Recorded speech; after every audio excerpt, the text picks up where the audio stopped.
I'm in an air-conditioned office, and today we're going to talk about GLBP, Gateway Load Balancing Protocol.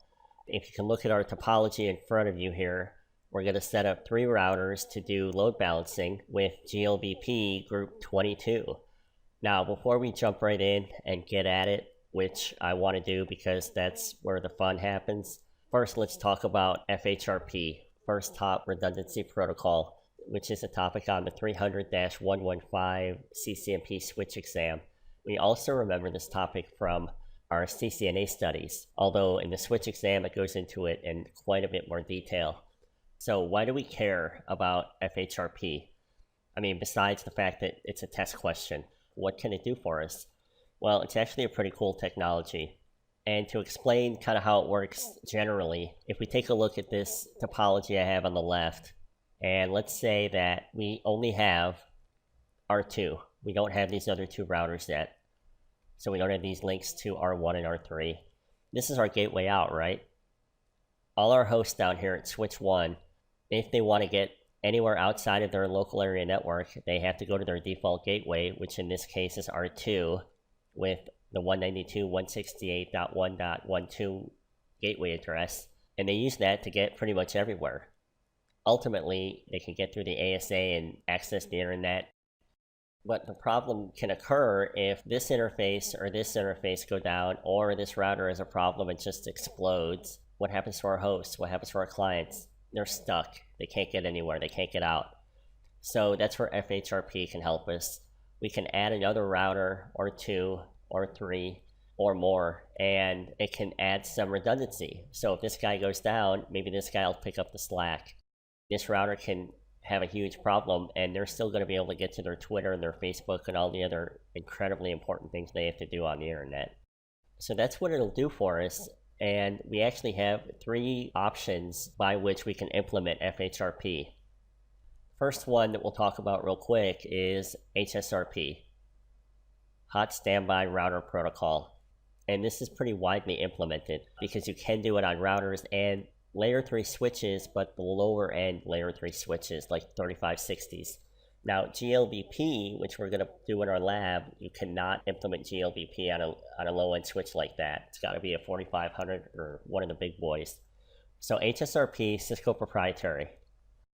It communicates on the 224.0.0.2 address, which, if you can remember, is the all routers multicast address. So that's where, when he sends his hello packets, they're all listening on this address, so they can receive these hellos and process them and figure out what all the other routers are doing in terms of Hsrp. We have an active router and a standby router. The active router, if we implemented it here, I'll put it on R2, he'd be the working gateway.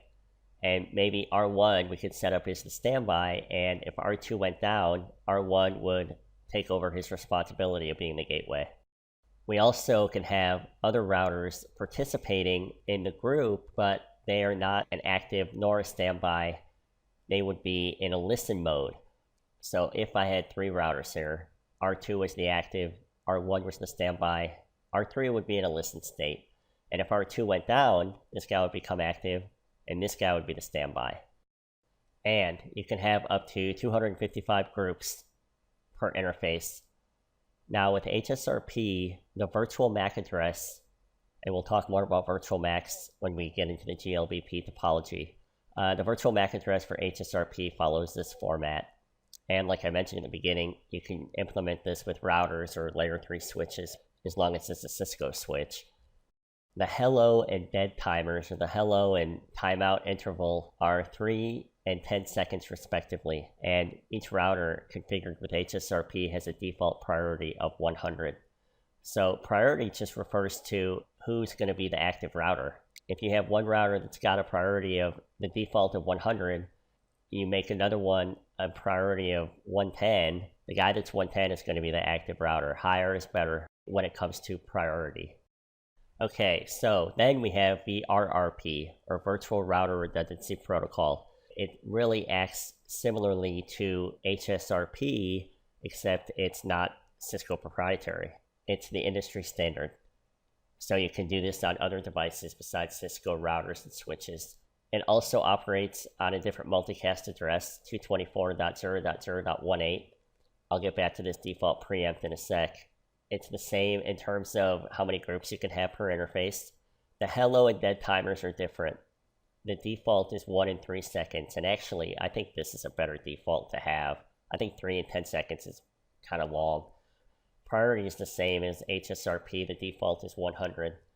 This, of course, is different. It's the virtual MAC address format. They also have a different term for what router is the active router. Here, they call it the master router, not the active router. And the rest of the routers are in standby state. And again, you can implement it with routers and layer 3 switches. Now, this default preempt, this is the only one of the 3 protocols that has this option where preemption is enabled. Preemption says if a router comes online and he has a higher priority than the current active router or the current master router in terms of Vrrp, the router with the higher priority is going to take over the role of the master router. So for Hsrp, if you're configuring it, it won't do it by default. You have to configure the preempt. If I can type, or if I can write with this silly marker.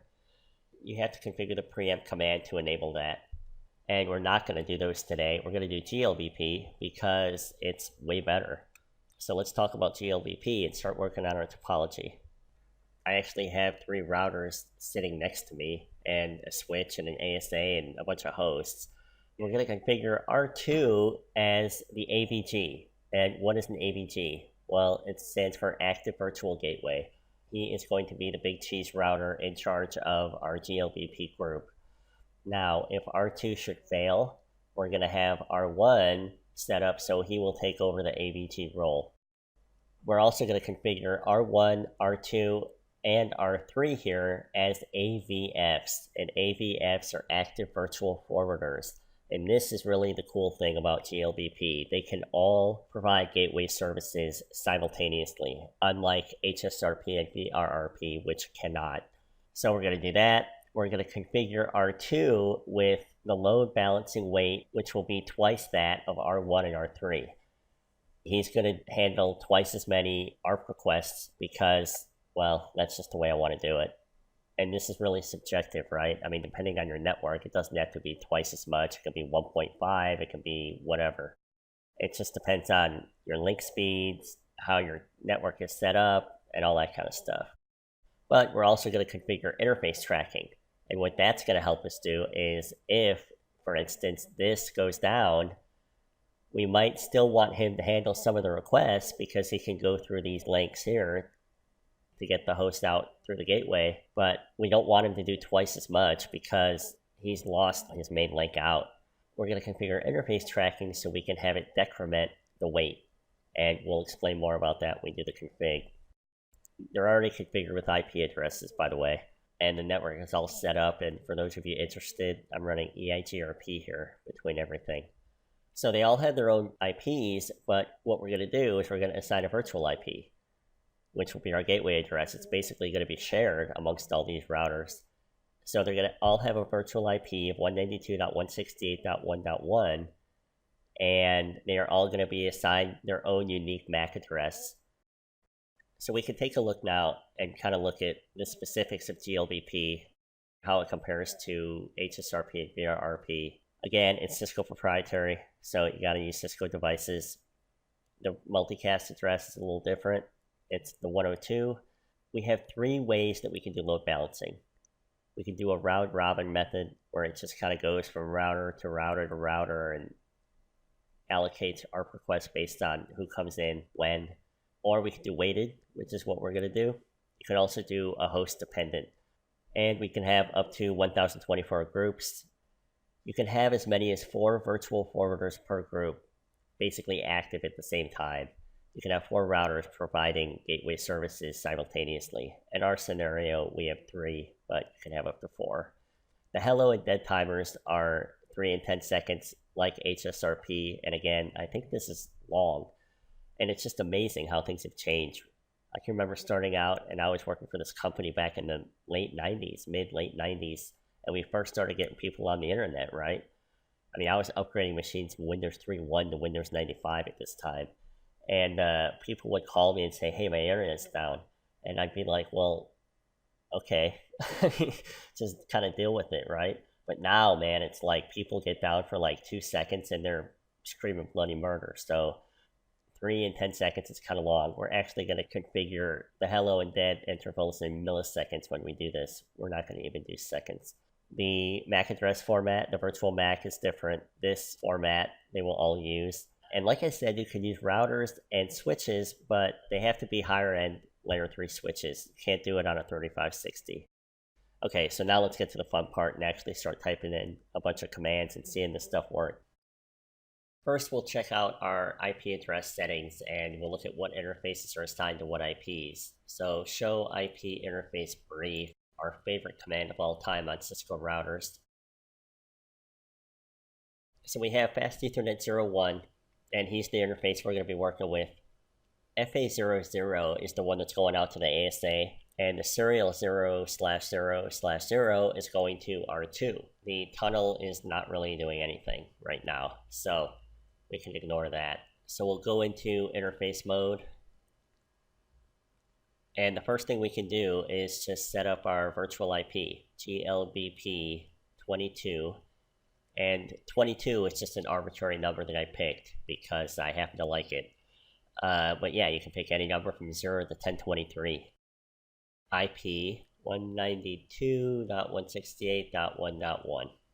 Now, I mentioned I don't really like the timers that it has by default, so we're going to set our own timers. GLBP 22 timers, and we can actually do it in milliseconds. So that's what I'm going to do. I'm going to do half a second for the hello and 1.5 seconds for the dead. And we're going to keep his default priority of 100, so we don't have to put a command in there for the priority. But we do have to enable preemption. And we also want to use the weighted load balancing option.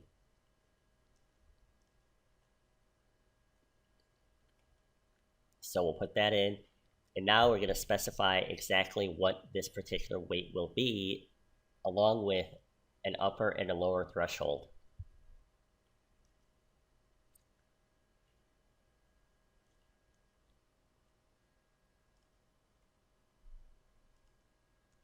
So what this is saying is we have a starting weight of 100, and we're going to do interface tracking. If one of the interfaces go down, we're going to set it to decrement the weight by 5. If the second interface goes down, it will decrement by another 5.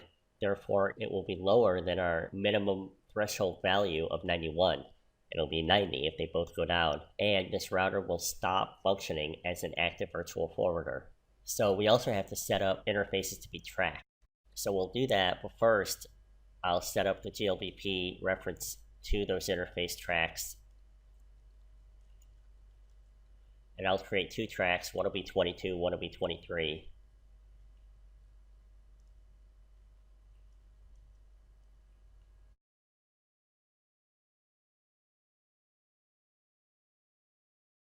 So now we'll configure the actual tracks, and that's easy enough. We just get into configuration mode, we get out of interface mode, and we'll do track 22, interface, and we'll specify Fast Ethernet 00. We're going to use the line protocol option. This means it's going to track whether or not the interface is up or down.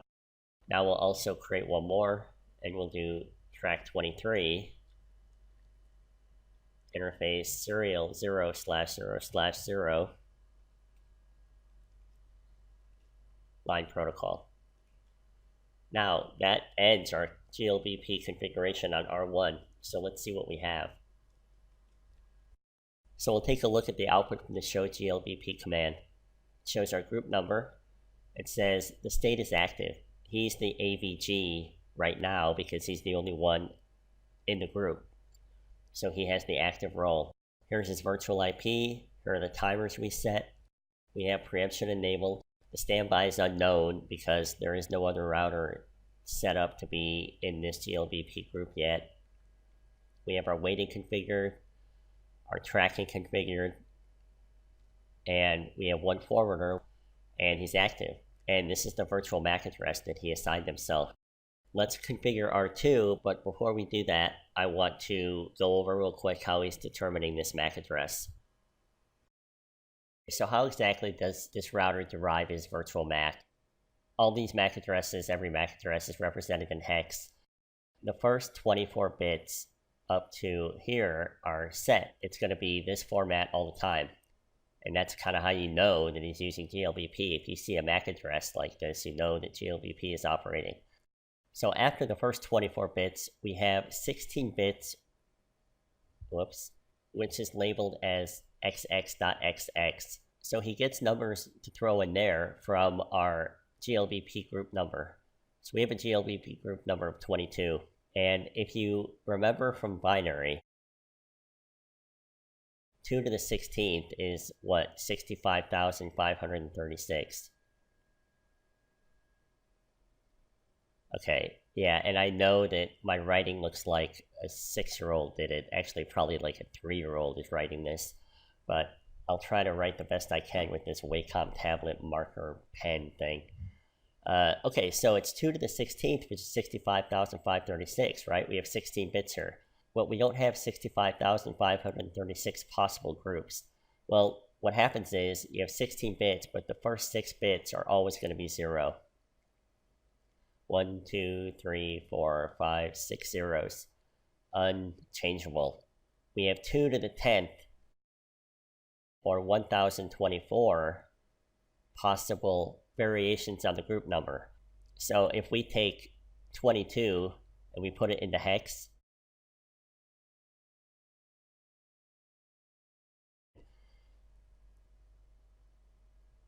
this is what we get.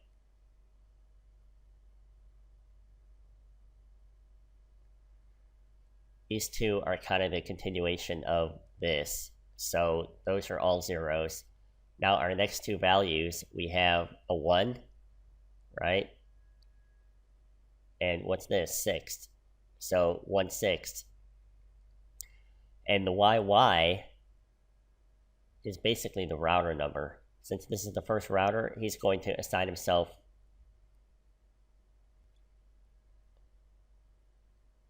a 1. So it's 0, 1.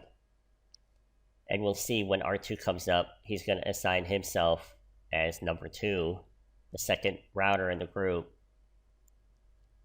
and he'll be a 2. And R3 will be a 3. If we go back real quick to R1, we can see his address. Here's the 1601, right? This is the group number, and this is the router number.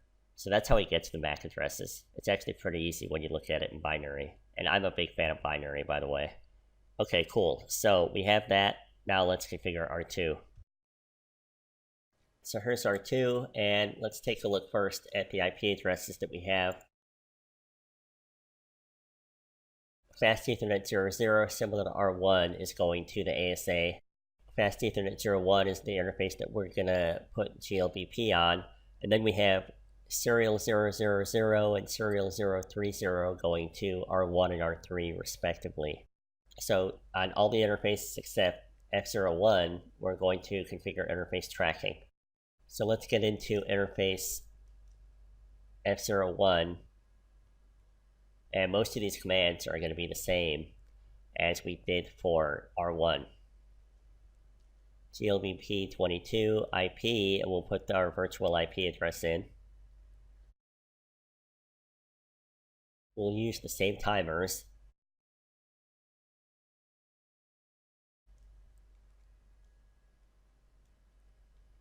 Now, we will put a different priority than the default for R2. We want to make sure that he is the active virtual gateway.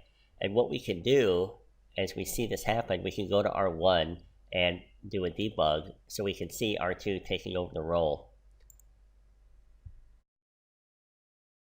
And debug Glbp events.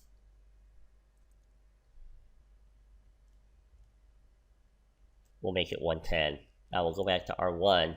Okay, so as of right now, R1 is replying with the different MAC addresses of himself and R2. Now, why hasn't R2 taken over the role yet? Well, because I forgot to put in the preempt command. Glbp 22 preempt. So now R1 shouldn't have a fit because he's losing his role as the active virtual gateway. In fact, you can see him going through these different states. He says, okay, I received a hello from a higher priority router. I'll become the standby. And now, how does ARP work? Well, everybody receives it, right? It's a broadcast. So R1 receives this ARP request, but he's not going to reply to it because he's not the active router. He's going to let R2 handle it now. So R2 is going to get all these ARP requests, and then he's going to respond with a different MAC address based on the waiting scheme that we set up. So let's go back to R2 and finish this config. So we'll do glbp 22, waiting, and we're going to make him 200. So in effect, if he gets 3 ARP requests, he'll respond to 2, and he'll send the MAC address of R1 for the third one. It'll be a 2-to-1 ratio. And we're going to set a lower threshold of 101 and an upper of 110. And we also want to make sure that we put in the load balancing method of weighted. And we're also going to configure our interface tracking. Track 22, decrement. Now this, I'm going to set track 22 up for fast Ethernet 00. So if he goes down, I want it to decrement quite a bit. The serial interfaces, I will do decrement 10.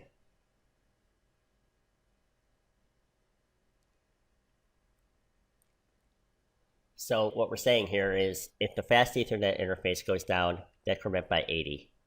Make his weight lower, more equal to that of R1 and R3. And if another interface goes down, if one of the serial interfaces go down, decrement it even more. If the third interface goes down, we don't want him to be an AVF, so his weighting value will be 100, which is below our minimum threshold of 101, so he will stop being an AVF until we fix it and bring those interfaces back up. So our configuration of glbp is finished, but we have to set up the tracking commands in configuration mode. So track 22 interface F00 line protocol, and track 23 interface serial 0/0/0 line protocol, and track 24 interface 0/3/0. So that should be it for R2. Now we'll do a show glbp. So what do we have? He is now the active virtual gateway. He took over the role which we saw. And there's the virtual IP, the timers, preemption is enabled. We have all our tracking configurations set up, an AVF on R1 and an AVF on R2. And now we'll set up R3. I am not going to configure tracking of interfaces on this one because I think it's kind of overkill. But we do want him to be a part of our glbp group, so we'll do the basic configuration for R3. So we'll just do config T, and this interface happens to be F0/0. So we'll do glbp 22 IP 192.168.1.1, glbp 22 timers 500 and 1500. glbp 22 will give him a lower priority.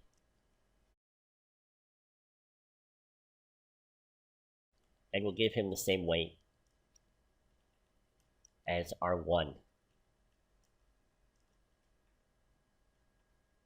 And we'll make sure he's load balancing using the weighted method.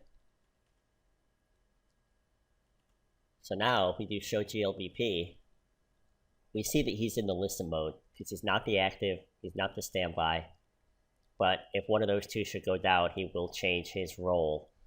He would actually become the standby. So we have our virtual IP, we have our hold timer and our hello timer we have priorities of the active R2, the standby, which is R1, and the local router, which is 95. We have all the group members listed.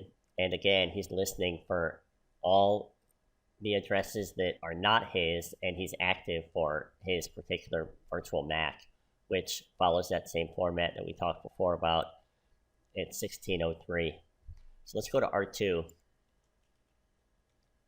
And now we can see he's added and he's listening for R3's MAC address as well. So now what we can do is we can screw around with it a little bit and take some of these interfaces offline, shut them down, and see how these roles can change and the weighting can change based on the tracking conditions that we set. Okay, so what we can do first is shut down router 2 and emulate that he had some kind of horrible problem like a power out or something like that. And we'll see R1 take over the role as the AVG. And we'll make sure debug Glbp events is on. Alright, so he's not replying to anything because he's not the active router. We can see that. So let's reload R2. And we'll save the config to make sure that we don't have to reinvent the wheel. And when that happens, R1 goes into a frenzy because he knows that he has to become the active virtual gateway. And we see all sorts of messages coming up here. And basically he goes through the Glbp logic to take over the role as the AVG. And in fact, if the router shut down like we did, he actually sends out a message. R2 sends out a message saying, hey, I resign. Somebody else can become the AVG.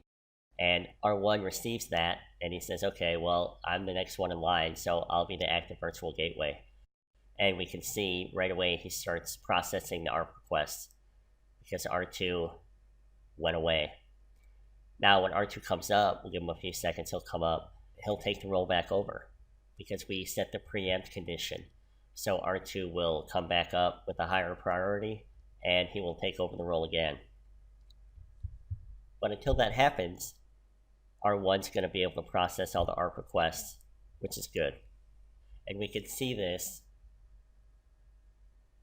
with our show glbp command, and it says, hey, the state is active. He is no longer in a standby state. And if we go to R3, we'll see that he is in a standby state. So if we do show glbp here, he moved from the listen state to the standby state because there's only 2 routers up right now, so one of them has to be the active, one of them has to be the standby. And as we can see too, R3 has taken over the forwarding state for the downed router. We know that that MAC address is still out there in the ARP caches of some of the clients, and R3 has taken it upon himself to process those requests. So he has 2 active forwarders. He's doing forwarding for R2 and for himself. Let's see. Okay, so while we're looking at R3, R2 came up and retook his role as the AVG again. So let's get into him. And there he is. State is active. He reclaimed his title. So let's do one more thing. We'll pull down one of the interfaces on R2 to see how the weight will change. So if we go to F00 and we just do a shutdown command, and we look at the Glbp configuration now, or the status, we'll see that his weight has decreased. It's decremented by 80, because that's what we told him to do. We said, look, if that interface is down, if the line protocol is down, decrement your weight by 80, because we don't want you processing all those requests now. So he's down to 120. And if the other 2 interfaces went down, he would cease AVF altogether. So that's pretty cool. And Hsrp is a pretty cool thing to use, and it's a pretty fun thing to configure too. So let's do one other thing just for fun. We're going to shut R1 and R3 down. So he's going to reload, the other one's going to reload. R2 is going to be the only one left. He's got to pick up the slack for everything. So it says there are 3 forwarders, 3 active, and he's doing all the work because the other 2 guys are down. Now, these will change once they come back up, but this is the great thing about Glbp. you're not putting all your gateway eggs in the same basket unless everything goes down except your one last router. But basically, you can have multiple failures and you're still going to have gateway accessibility. And that's really what we want. So I hope you got something out of this video. This was a lot of fun for me to do. We will